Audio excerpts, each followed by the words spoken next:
1936ஆம் ஆண்டு கே. ராதா நாயகனாக நடித்து வெளியானது சதிலீலாவதி என்ற திரைப்படம். அந்த திரைப்படத்தின் மூலம்தான் எம்ஜிஆர் திரைத்துறையில் நடிகராக அறிமுகமானார். சதிலீலாவதி திரைப்படம் வெற்றியடைந்திருந்தாலும் அடுத்தடுத்து எம்ஜிஆருக்கு அதே போன்ற கேரக்டர்கள் தான் கிடைத்துள்ளது.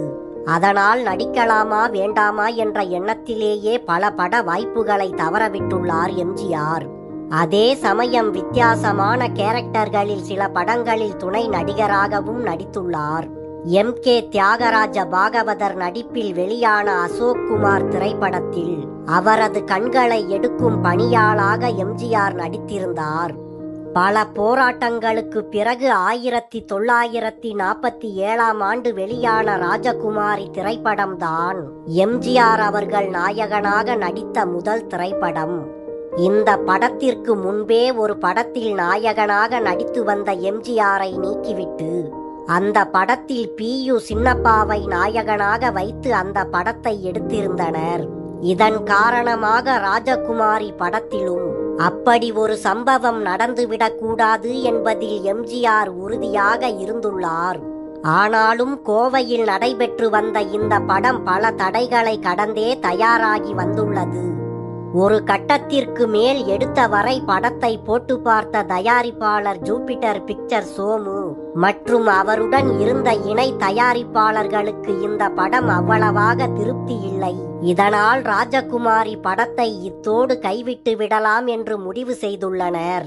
அதே சமயம் ஜூபிட்டர் பிக்சர் சோமு அவர்கள் ராஜகுமாரி திரைப்படத்தின் பெரும்பாலான படப்பிடிப்பு முடிந்துவிட்டது, இன்னும் கொஞ்சம்தான் பாக்கி இருக்கிறது, மீதி இருப்பதையும் எடுத்துவிட்டு அதன் பிறகு பேசிக்கொள்ளலாம் என்று கூறியுள்ளார். ஜூபிட்டர் பிக்சர்ஸ் அதற்கு முன்பு தயாரித்த 2 படங்கள் தோல்வியை தழுவியதால் அவர்கள் 3வது தோல்வியை சந்திக்க தயாராக இல்லை என்று சொன்னாலும் ஜூபிட்டர் பிக்சர் சோமு கூறியதை தொடர்ந்து அவர்கள் ஒப்புக்கொண்டனர். இதன் காரணமாக ராஜகுமாரி திரைப்படத்தின் படப்பிடிப்பு தாமதமாக நடந்ததால் அந்த திரைப்படத்தின் படப்பிடிப்பு 18 மாதங்கள் நீண்டுள்ளது.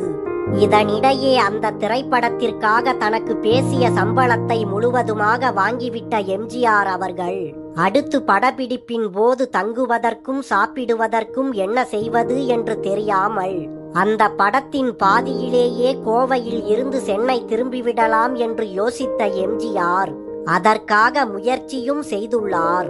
அப்போது எம்ஜிஆரை சந்தித்த அந்த படத்தின் நடன இயக்குனர் குமார் என்பவர், உங்களை நாயகனாக வைத்து படம் எடுக்க யாரும் தயாராக இல்லை, ஆனால் ஜூபிட்டர் பிக்சர் சோமு உங்களை நாயகனாக மாற்ற வேண்டும் என்று நினைக்கிறார். அதனால் அவர் விருப்பத்தின்படி இந்த படத்தில் நடித்து முடிக்காமல் நீங்கள் இந்த ஸ்டுடியோவில் இருந்து வெளியில் செல்லக்கூடாது என்று எம்ஜிஆரிடம் கூறிய அவர் 1800 ரூபாயை எம்ஜிஆரிடம் கொடுத்துள்ளார்.